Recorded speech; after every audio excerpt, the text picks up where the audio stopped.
आ गया दोस्तों। जैसे कि आप जानते हैं कि प्रखंड हो या जिला, बबुआने से हिला। और पवन सिंह का गाना पर अब ये खेसारी लाल यादव का गाना आ चुका है।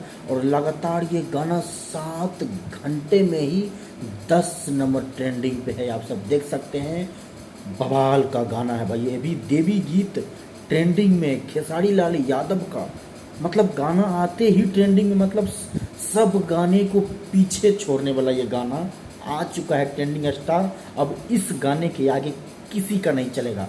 अब देखते रहना, ये गाना पूरा नवरात्र भर ट्रेंडिंग करेगा और इसके आगे किसी का नहीं चलेगा। क्योंकि ट्रेंडिंग स्टार ऐसे ही नहीं कहा जाता है भैया।